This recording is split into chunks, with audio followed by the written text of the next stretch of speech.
Hola, hola, hola, ¿qué tal? ¿Cómo les va? Muy buenas noches, bienvenidas, bienvenidos a este tercer debate de Merlí.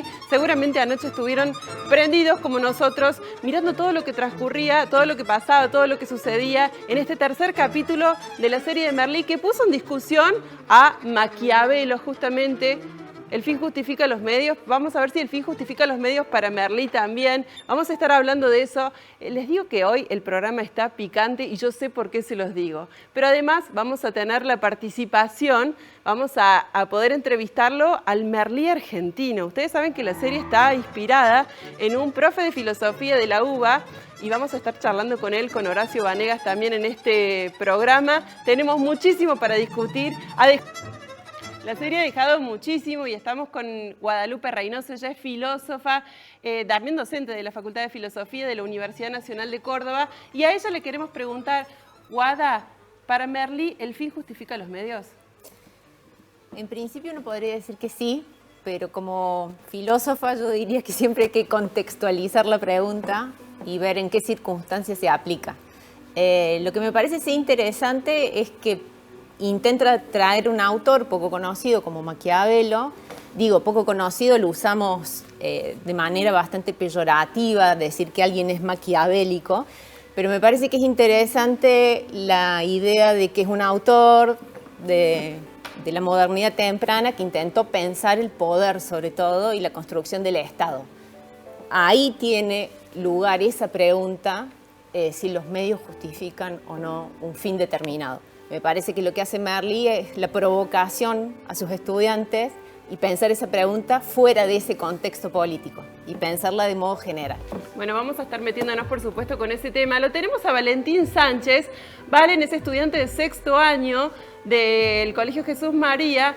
Valen, te pregunto, ¿Merlí es el profe que hubieras querido tener? ¿Te gusta Merlí? Yo creo que cada profesor tiene su estilo y la verdad nunca tuve un profesor así que siempre me ha gustado. La verdad, a mí me hubiera gustado tenerlo y estar ahí en clases con él. Bueno, ya vamos a estar conversando acerca también un poco de tu trayectoria en la escuela y cómo son los profes hoy. Lo tenemos en el piso a Juan Pablo Duarte, él es psicólogo. Además, está en un curso de psicoanálisis en las series, que está enmarcado dentro de una maestría, ya nos va a contar bien él.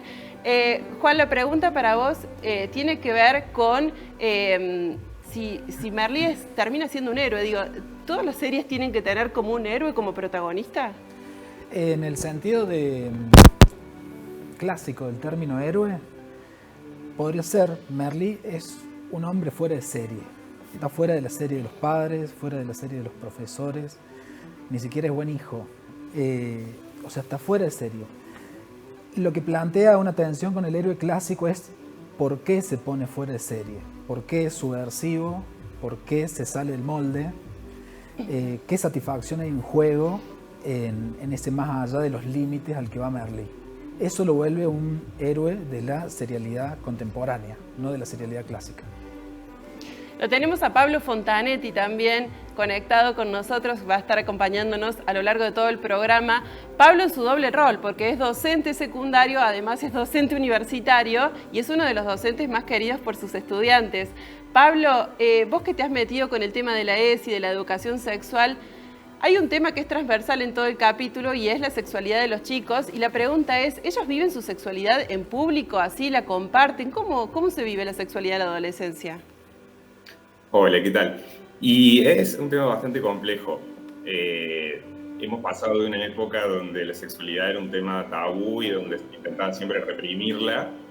Y hemos llegado a un momento, ahora quizá también fomentado un poco por las redes sociales y los modos de vincularse a través de la tecnología, donde se pasó por ahí a una vivencia de la sexualidad como más exhibicionista o pornográfica a veces, pero las cuestiones existenciales son las de siempre, el amor, la pareja, los celos, los miedos, y creo que está bueno en el marco de la ESI que se brinden estos espacios, sobre todo en los adolescentes, para poder generar espacios donde circule la palabra y donde disminuye el miedo y donde se puedan poner en tensión todas estas cosas y se puedan discutir, como por ahí también se ve un poco en la serie, supongo que ya hablaremos a lo largo del programa. Por supuesto que sí, ya vamos a estar hablando a lo largo de todo el programa. El debate queda ahí planteado, pero es mucho más rico, por supuesto, es mucho más abarcativo. Hacemos una pequeña pausa y tras la pausa, por supuesto, empezamos a desarmar, a desmenuzar lo que sucedió en este capítulo 3 de Merlí. No se vayan.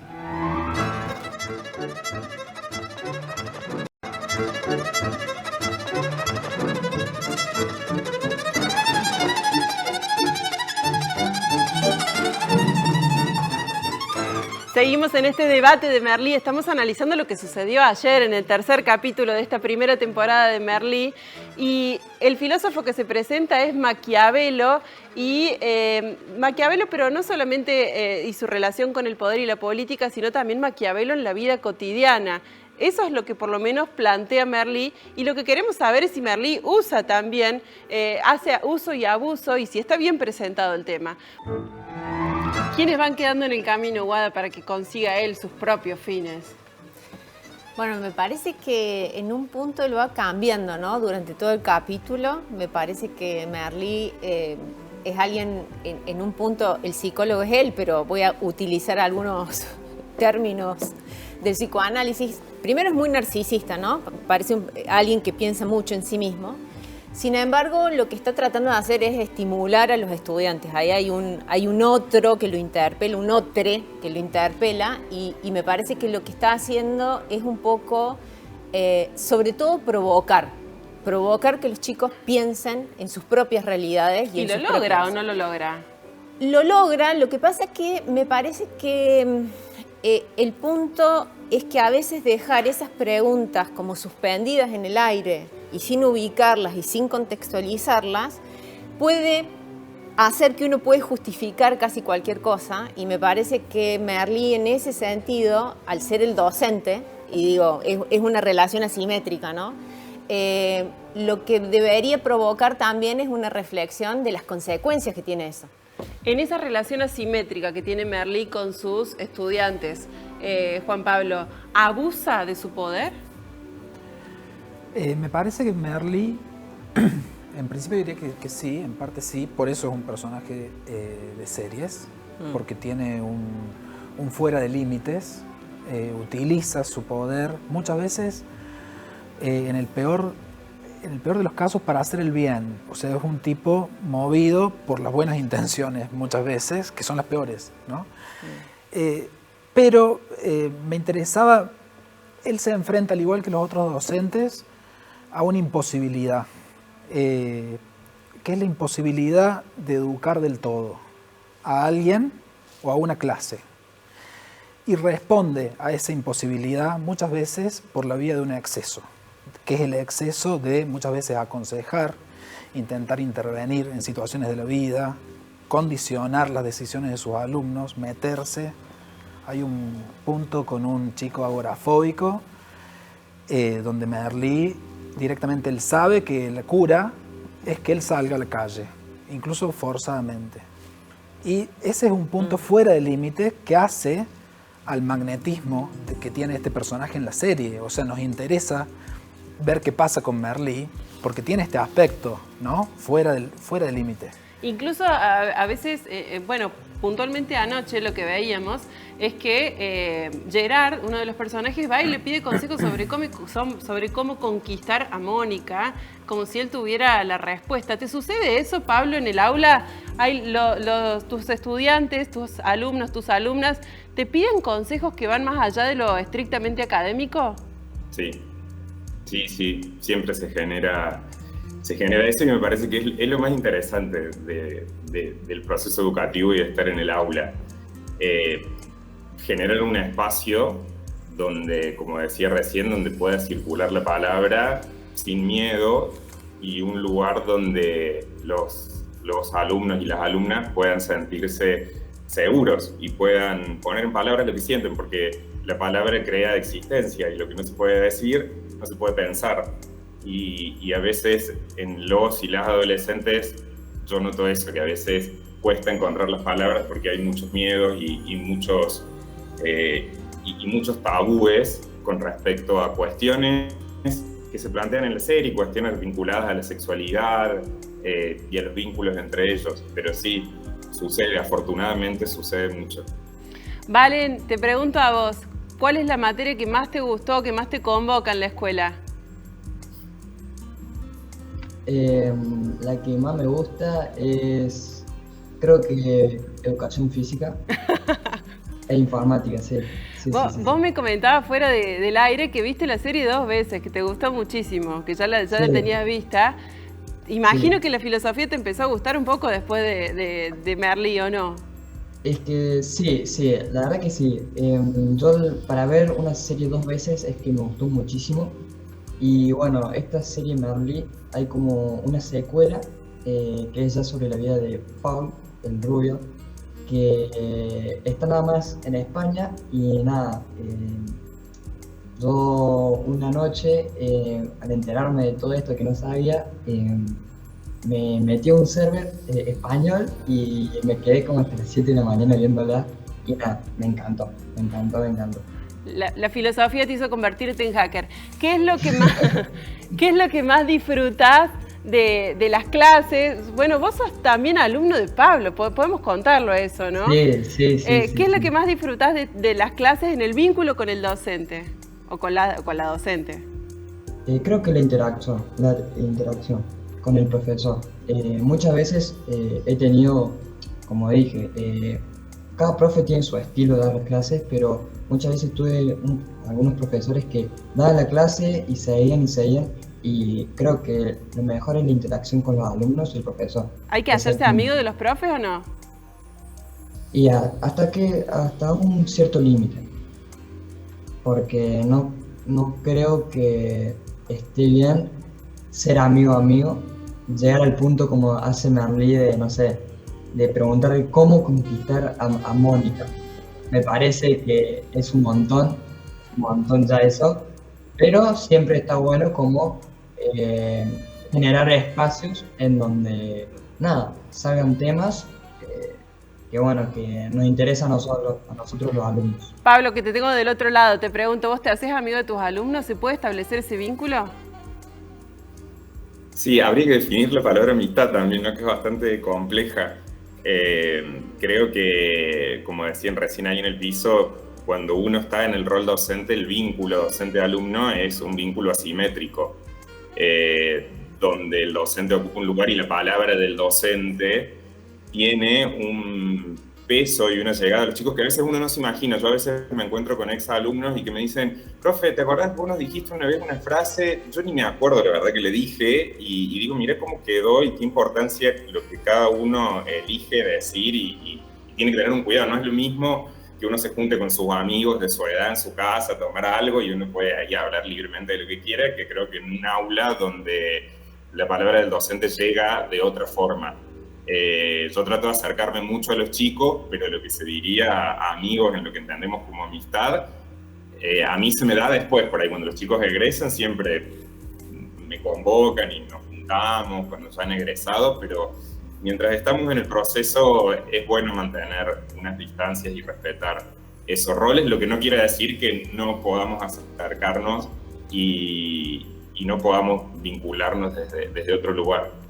Algo que sucedió anoche en el capítulo es que mucho del vínculo de los docentes o de Merlí puntualmente con sus estudiantes está atravesado por las etiquetas que otros docentes del plantel tienen respecto de esos mismos alumnos.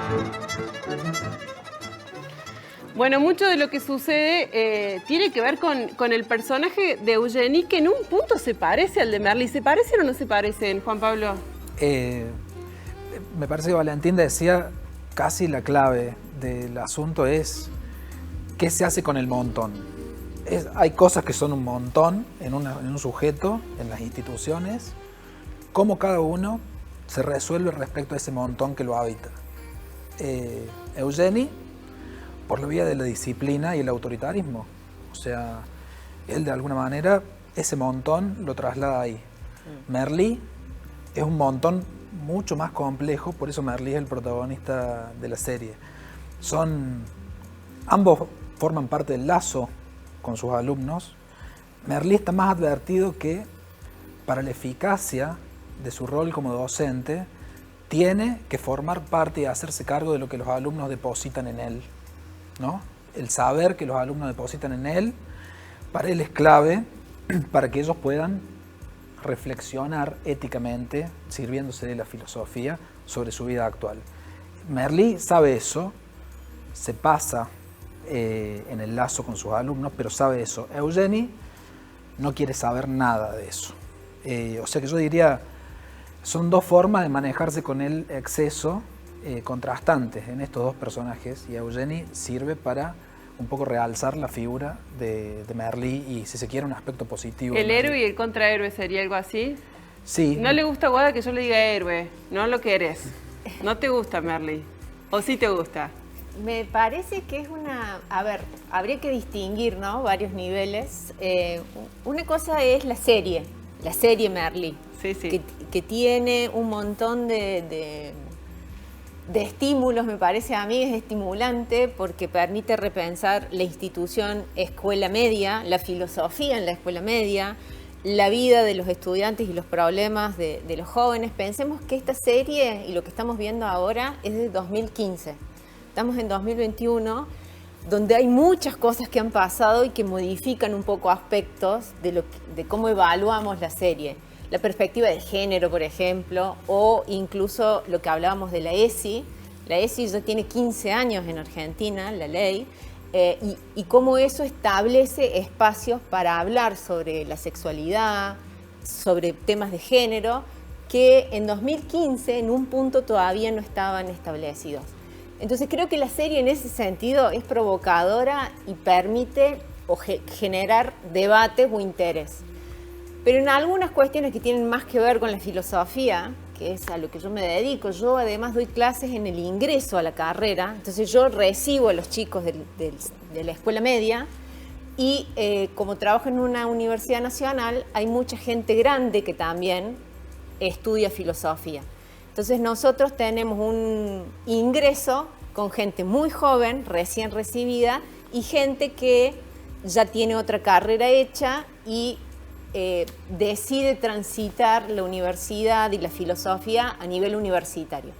Entonces mi lugar es desde otra institución, que no es la escuela media. Y para mí Merli lo que hace con la filosofía es por momentos banalizarla, como saber, pero al mismo tiempo, en esa bajada que él intenta hacer, logra que los pibes se hagan preguntas. Y en definitiva la filosofía es eso. Es preguntarse, pero preguntarse con otros. Me parece que eso es lo que, un poco pensando en lo que contaban de Pablo y Valentín, me parece que lo mejor que uno puede establecer como docente es un espacio de conversación con los estudiantes. Y me parece que Merli como personaje lo que tiene es un grado enorme de compromiso con la palabra. Y que esa palabra de los alumnos tiene valor. Y me parece que eso sí es un punto a favor de Merli.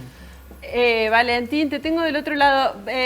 ¿Existen las etiquetas? ¿Vos sentís que algunos docentes tienen etiquetas para con ustedes? Hay muchos que, bueno, creen que les empieza el profe a tener como esa manía, decía el personaje ahí, Bruno, en Merli, pero no creo que haya como esas etiquetas hacia nosotros. Capaz que estoy equivocado, pero para mí no existen esas etiquetas. Pablo, te pregunto a vos, cuando uno ingresa a una institución educativa, a una escuela secundaria, imagino que hay muchos docentes que te dicen, che, tené cuidado con este porque tal cosa. Digo, es como una herramienta también para conocer a los estudiantes, pero ¿cuánto de eso después se traslada al aula? No, muy poco, y afortunadamente, al menos en donde yo trabajo, y trabajo también en el nivel secundario, y también como Guadalupe estoy en el primer año de la facultad, y cuando aparecen esas cuestiones es solamente para tratar de apoyar a un alumno, ¿sí? O sea, solamente una etiqueta, entre comillas, que no es una etiqueta, sino decir, bueno, mira, este alumno tiene alguna dificultad con esto o con lo otro, entonces fíjate de acompañarlo un poco más o de tenerle paciencia, o si no te contesta en el aula no lo fuerces a hablar, ese tipo de cuestiones. Pero afortunadamente en la escuela en la que yo fui hace mucho, en los 90, sí existían muchas etiquetas, y creo que lo que yo siempre trato de hacer es no repetir la historia y transformarla, porque la verdad que lo sufrí mucho, y creo que desde mi generación, haber sido adolescente en los 90, fue como muy duro con el tema de las etiquetas. Incluso de los docentes hacia los alumnos. Entre los alumnos siempre pasa y sigue pasando esto ahora. Por eso decía recién que era importante generar espacios para que podamos hablar con los chicos y que ellos hablen entre sí. Pero creo que afortunadamente, ya que de los docentes tengamos etiquetas hacia los alumnos, no. Pero sí pasaba antes, ¿eh? Y a mí y a muchos de mi generación nos pasó en nuestra época de escuela. Es horrible. Bueno, tenemos que hacer una nueva pausa aquí en este debate de Merlí. Tras la pausa vamos a estar hablando con Horacio Banega, el filósofo de la Universidad de Buenos Aires, en la que pareciera que Héctor Lozano se inspiró para crear este guión, esta serie de Merlí, que ya lleva 3 temporadas y que después tuvo un spin-off, por supuesto, y vamos a estar viendo todas las 3 temporadas a lo largo de todo este año aquí en la pantalla de Canal 10.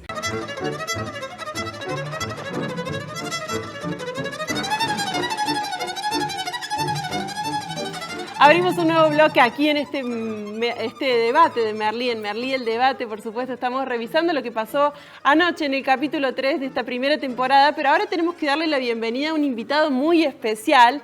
Vamos a saludar a Horacio Banega. Él es filósofo por la Universidad de Buenos Aires, pero además es como la inspiración, es el Merlí argentino, así lo presentan algunos medios, así lo vamos a presentar nosotros también, y después le vamos a dar la posibilidad de que se desdiga. ¿Cómo estás, Horacio? Bienvenido.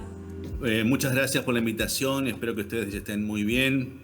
Yo acá muy divertido ya por la presentación. Muchas gracias por la invitación. Bueno, imagina el motivo, ¿no? El motivo del llamado, me imagino que ya lo estás advirtiendo. ¿Te sorprendió cuando los medios te presentaron como el Merlí argentino, la inspiración de Héctor Lozano, el guionista de la tira? Totalmente. Fue una especie de regalo que hizo el medio que tiene el Clarín como símbolo de su logo, un regalo. Y un regalo también de Héctor, que en realidad lo que Héctor dijo fue algo parecido, y que bueno, fue subtitulado por Javier Firpo de esa manera, que lo tomo como un regalo. Vamos a contextualizar. Héctor Lozano es el guionista de Merlí, como decíamos, es amigo personal tuyo, Horacio, son amigos desde hace muchísimos años, y cuando le entrevistaron a propósito de la serie al guionista, a Héctor Lozano, el catalán, dijo que en Argentina había un Merlí que eras vos, ¿no? Sí, eso es así, eso lo dijo. Porque el periodista le preguntó, ¿pero existe Merlí? Sí, existe. ¿Cómo no va a existir? Existe y está en Argentina y se llama, ¿cómo me llamo yo? Y se llama Horacio Banega. Horacio, ¿qué tenés de Merlí? ¿Tenés algo parecido a Merlí o no?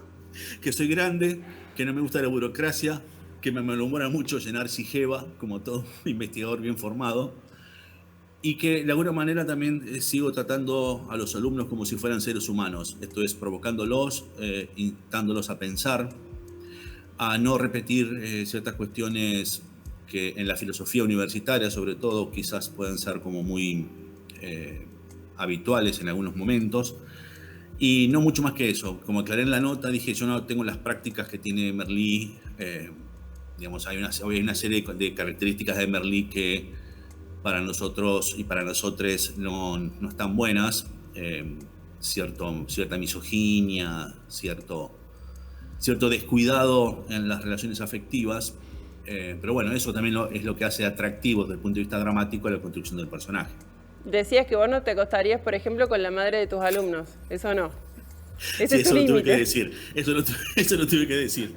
Eso lo tuve que decir porque, bueno, dije, no, mira, yo no hago esto, no hago lo otro. Exacto. No. ¿Pero te gustó la serie o no te gustó? ¿La viste? Sí, la serie me gustó mucho, me fascinó, aparte cuando me di cuenta que era de Héctor. Quizás haya algunas cuestiones que para la cuestión filosófica uno puede tener algún prurito, pero instaló el tema filosofía en el prime time, y en ese punto me parece que todo el resultado es positivo.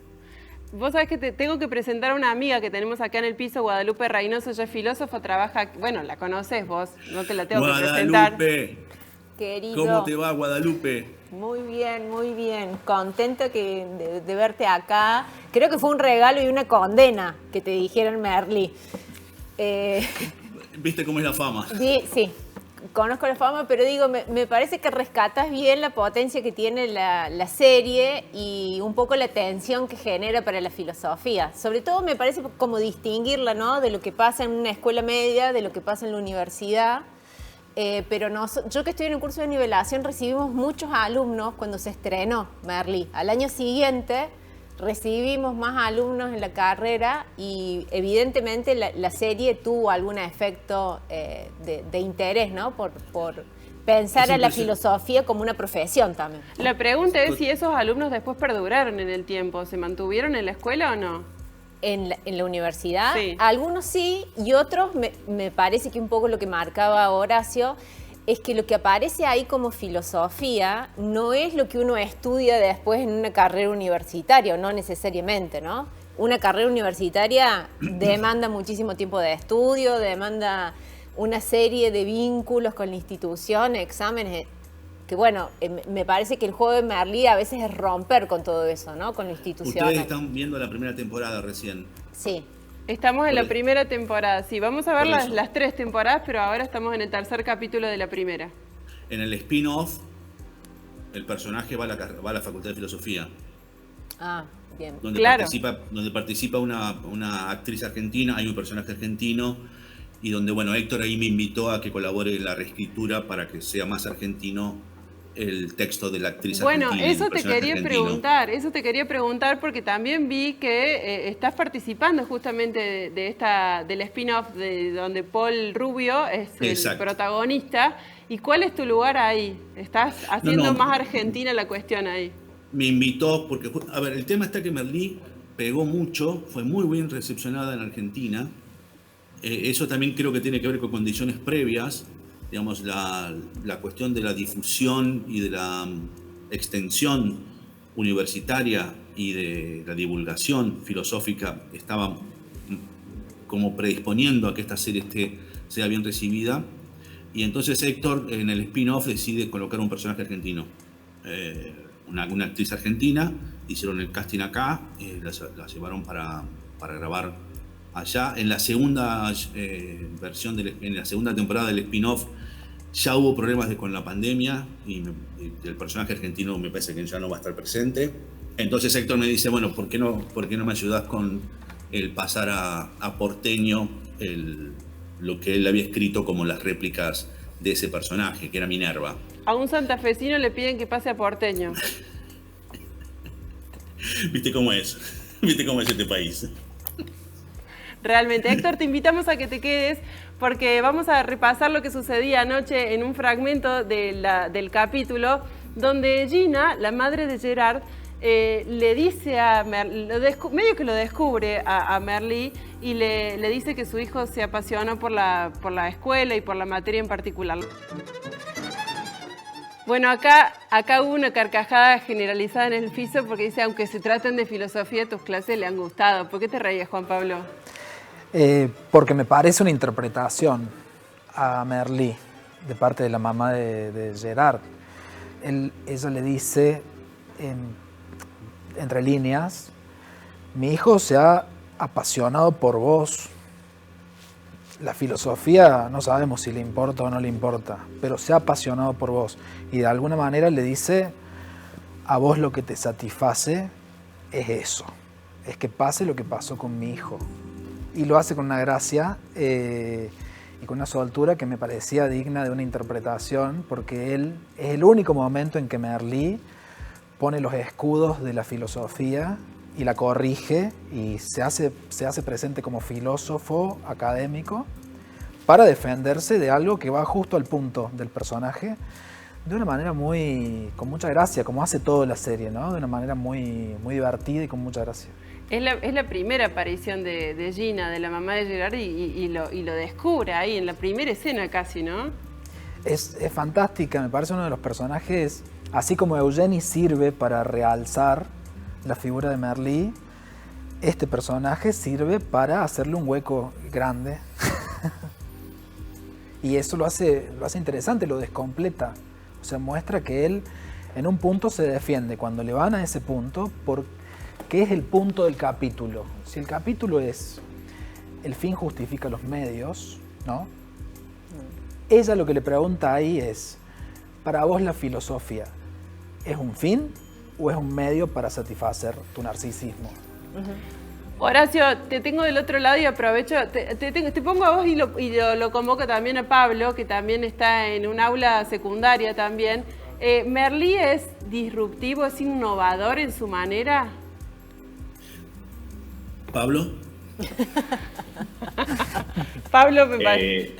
Sí, me parece que sí, a lo largo de la serie, pero especialmente en este capítulo, en este episodio, hace cosas cuestionables, ¿no? Como el tema que vimos recién hace un rato de que robar un examen, por ejemplo, y decir, bueno, el fin justifica los medios, porque finalmente el examen al final le termina sirviendo a Bruno después, que invita a Por a la casa, y bueno, y para probar, y había una manía de Eugeni sobre él y demás, bueno, totalmente cuestionable, pero que es disruptivo, sí, creo que plantea tensiones todo el tiempo, y creo que el fin es ese, más allá de que uno esté de acuerdo o no con el personaje.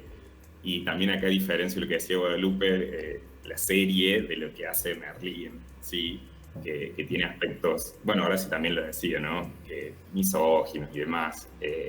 Pero bueno, pero la serie está buena, lo que pone en juego está buena, porque incluso con esto de robar el examen, en ese otro fragmento que habíamos visto, Eugeni, por ejemplo, tiene una forma de enseñar totalmente estructurada, jerarquizada en las notas, que si sacaste un 4 y no llegaste, yo dije todo lo que estaba en el libro y no me tomaste esto y lo demás, y Merlí va descontracturado, él se sale del programa y demás, y creo que eso está bueno, jugar un poquito con esos límites en el aula, y afortunadamente en el nivel secundario lo podemos hacer un poco más que en la universidad a veces. Horacio, ¿qué vio Héctor Lozano en vos de disruptivo, de innovador? ¿Qué fue lo que lo inspiró? Si hay algo que lo haya inspirado es, creo, que me dedique a otra profesión, que es la profesión a la que él se dedica, y que cuando nos conocemos yo venía de dirigir y actuar. Nos conocimos en la residencia para dramaturgos emergentes de todo el mundo, en el Royal Court Theatre en Londres en el 2002. Piensa en el año 2002. Nosotros veníamos del 2001 y el mundo estaba con las torres cayéndose, descubriendo que había un mundo musulmán. Entonces, cuando nos encontramos en Londres, él vio mi costado dramatúrgico, dramático, actoral, más la reflexión filosófica, más un argentino ahí sí estallado por la crisis, y al ser aparte los que hablábamos español, por más que él es catalán, empezamos una relación y un vínculo que 20 años después era increíble verlo por las calles de Buenos Aires cuando fue la Feria del Libro, como si la conversación no hubiera terminado nunca. Creo que algo de eso puede haberle entusiasmado, digamos, como para que diga que había un Merlí en Argentina. Bueno, vamos a repasar algo de lo que sucedía anoche que tiene que ver con las conquistas, con los adolescentes, con la sexualidad. Y es cuando ingresa al aula una nueva estudiante que es Mónica, y Gerard se enamora perdidamente de ella y sus amigos lo envalentonan para que la encare. Que le pida consejo a Merlí, le dice Juan Pablo. ¿Por qué le piden consejo sobre algo que no tiene nada que ver con la filosofía? ¿Qué sucede allí? Porque le suponen un saber sobre lo imposible, básicamente. O sea, a Merlí logra eso con su carisma, con su magnetismo, logra generar una transferencia, diríamos, desde el psicoanálisis. A él le suponen un saber sobre cosas, lo decía muy bien Pablo, como el amor, el sexo, la muerte, cuestiones que no tienen solución. El tema con Merlí es que en lugar de hacerles producir un saber a ellos, a los alumnos, en ese caso a Gerard, o sea, en lugar de que Gerard le retorne la pregunta acerca de cómo él se va a acercar al otro sexo, Merlí le da la solución en un papel escrita. Ese me parece que es lo que lo convierte en un personaje fuera de límite y un digno personaje de una serie de televisión, porque comete ese tipo de errores que lo vuelven un personaje serial. Recordemos que la serialidad contemporánea comienza con un capo mafia, con alguien que vende metanfetaminas. La serialidad contemporánea interroga ese aspecto de las personas, y me parece que Merlí con estos pequeños actos logra eso. Ahora les pregunto a los filósofos de la sala, Guadalupe, Horacio, ¿la filosofía no busca responder justamente esas cuestiones sobre el amor, sobre la muerte, sobre el... Pero quisiera agregar algo, digamos, hay algo muy característico, no me quiero meter, no quiero pisar el territorio del psicoanalista, pero hay, por favor, pero hay algo característico de la serie justamente, que es que la figura del padre está totalmente ausente y Merlí aparece como un posible sustituto. Pero la segunda cuestión es que no tenemos que olvidar justamente que es un producto de ficción y que su actor lo ha tenido que repetir muchas veces cuando aparecían las cuestiones, bueno, pero acá en el aula no es así, no es así. No, sí, claro, no es así, es un producto de ficción.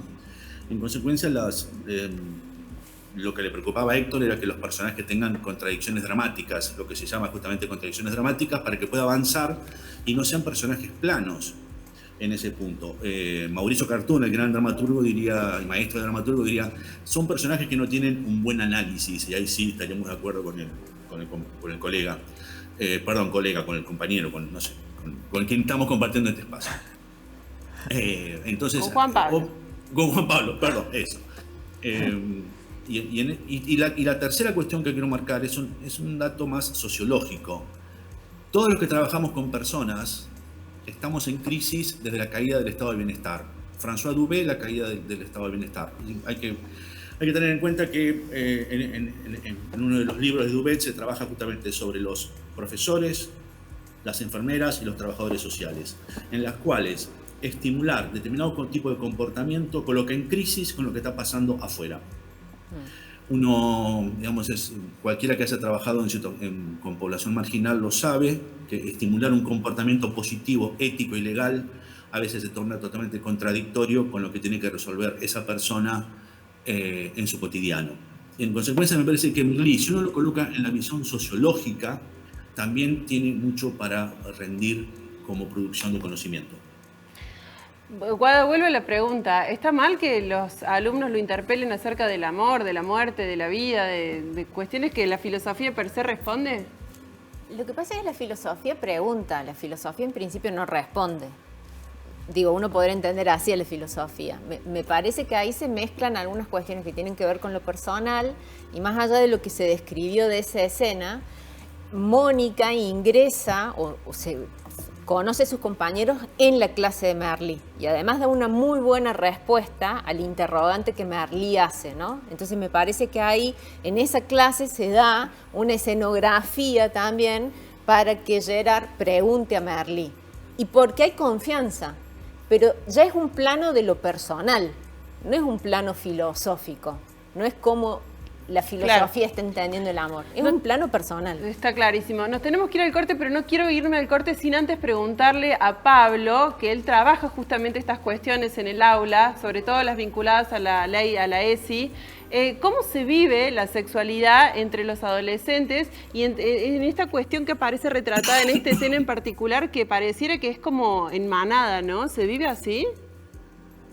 Sí. Todavía se vive así. A mí lo que me llamó mucho la atención de esta escena es esto, ¿no? Esto de la manada de varones, ¿viste? Donde hay una exigencia para un varón de que tiene que ir a conquistar a una mujer, como que es el mandato también, ¿viste? Che, anda, conquistala. Y Gerard por ahí sufre porque no quiere ir, se siente tonto, ¿viste? No sabe qué decirle y la debe haber estado pasando mal. Y ahí se notan también que los mandatos machistas no solo lo sufren las mujeres, digamos, también los varones sufrimos también mandatos machistas de que no podemos ser de tal o cual forma, tenemos que ser así, viste, rudos, ir corajudos, encarar acá, allá, y él lo está sufriendo eso. En contraposición, y fíjate vos también lo que pasa ahí, de que él, de última, puede hacerlo también, porque es un varón heterosexual, porque también está el personaje de Bruno, que él no puede contar a nadie que le gusta Paul, ¿viste? Y no puede ir, no le puede hablar con nadie, solamente con una amiga, y tiene que hacer danza en secreto y demás. Y esto aún se sigue viendo en los adolescentes. Por eso vuelvo a recalcar la importancia de lo que vengo diciendo en toda esta charla, de que se generen los espacios para que se pueda hablar y se pueda legitimar el deseo y naturalizarlo y contenerlo. Muy bien, hacemos la última pausa aquí en este debate de Merlí. Tras la pausa, por supuesto, cerramos este debate y nos...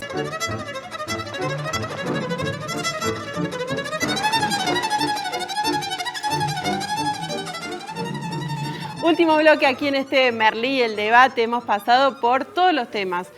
Maquiavelo con el fin justifica los medios, las relaciones entre los adolescentes, entre la sexualidad, las relaciones asimétricas entre docentes y estudiantes. Y tenemos que despedirnos con una reflexión. Entonces la pregunta ahora es para Guada, porque me quedé pensando, Guada, ¿qué es lo que te hace, qué es lo que más ruido te hace de la serie? A ver, primero él como personaje, como hombre, con una perspectiva ahora de género y feminista, es como chocante, sobre todo los primeros capítulos, ¿no? Cómo conquista, bueno, hemos avanzado tanto y cambiado tanto en tan pocos años que es muy difícil no pensarlo con perspectiva de género. Y dos, por supuesto, en mi rol de docente de filosofía, pero mi pregunta es por la divulgación de la filosofía, no tanto por el rol de docente. Yo soy docente universitaria además, entonces no tengo ese desafío de la escuela media, pero sí para mí, y me parece que Horacio lo dijo muy bien, ¿por qué tuvo tan buena recepción la serie en Argentina? Estábamos en un momento en el que se empezó a divulgar la filosofía, sobre todo desde Buenos Aires, en diferentes medios, en la televisión pública. Me parece que hay un consumo de eso. Entonces, para mí la pregunta es cómo divulgar filosofía, y creo que este es un momento clave, este momento de la pandemia, donde hay tanta divulgación de conocimiento científico, cómo divulgar una divulgación de calidad de las humanidades y la filosofía. Entonces, a mí me interpela desde ese lugar, y creo que hay por momentos hay una banalización de la filosofía, pero bueno, entiendo que es una serie y entiendo que se está buscando hacer otra cosa con la serie, no divulgar con calidad, digamos, la filosofía. Eso es lo que a mí me tensiona. Muchísimas, Guada, por habernos acompañado. La pregunta es para Horacio, también a modo de reflexión. Horacio, si hubieras tenido la posibilidad de participar como guionista de Merlí, ¿lo hubieras hecho así? ¿Lo hubieras hecho diferente? Las temporadas se ponen mucho más interesantes con el proceder del tiempo, con el paso del tiempo y con la conflictividad que empieza a aparecer. Algunas de las cosas que menciona Guadalupe recién aparecen. Hay un capítulo en el cual, no quiero spoilear, pero hay un capítulo en el cual algo de lo que se acaba de aprobar ayer, la ley de cupo laboral para personas trans, tiene mucha presencia en un capítulo central. Y entonces creo que hubiera hecho, tratando de no desviar la pregunta y de no evitarla, creo que hubiera hecho a Merlí un poco menos cascarrabias. Creo que hay algo. La serie es muy distinta si se la escucha en catalán. Hay algo de la actuación catalana que no se corresponde con la actuación de los madrileños. Y hay algo tan seco en lo catalán, en Barcelona, que nosotros tenemos una imagen totalmente distinta, parece de lo que es, que me parece que ahí lo hubiera hecho un poco menos seco a él, un poco menos duro, un poco más flexible, para ver cómo pasaba eso en el propio público catalán. A ver si ese Merlí podía trabajar sobre el ethos catalán de una manera un poco más subversiva, digamos. Muchísimas gracias, Horacio. A ustedes. Ha sido un gustazo inmenso tenerte. Seguramente te volveremos a convocar. Juan Pablo, cuando hablaba Horacio, ¿coincidís con lo que dice? Y con lo anterior. Es ficción, pero la pregunta es ¿por qué tanta gente de distintos campos estamos interesados en la ficción? Y me parece que es una ficción, la serialidad, no solo Merlí, sino las series contemporáneas, es una ficción que nos mira como la mamá de Gerard mira a Merlí y les pregunta a médicos, psicólogos, abogados, policías, ¿de qué gozas? Clarísimo. Muchísimas gracias, Juan Pablo, por habernos acompañado. Te saludo, Pablo, también, que te tengo del otro lado. Y a modo de cierre te pregunto, después de la serie, ¿hubo una interpelación diferente para con ustedes desde parte de los estudiantes? Sí, tiene que ver también con una época. Incluso hubo interpelaciones también cuestionando cosas, ¿no? Lo que decían recién ahí en el piso, ¿no? El tema de la misoginia, de que hay una falta todavía de perspectiva de género, probablemente por la época o el momento histórico, en 2015 que arrancó la serie, pero Interpelo generó discusiones de lo bueno, de lo malo, y creo que eso es importante. Como decían ahí, la filosofía no busca respuestas, sino hacer buenas preguntas. Muchísimas gracias, Pablo. Ha sido un gusto también tenerte aquí. Seguramente la próxima podrías venir al piso, ¿no? Nosotros nos tenemos que despedir, nos hemos pasado de tiempo, la verdad que el debate ha sido muy rico. Nos volvemos a encontrar el viernes con más debate. Mañana tenemos un nuevo capítulo. Chau, gracias por habernos acompañado.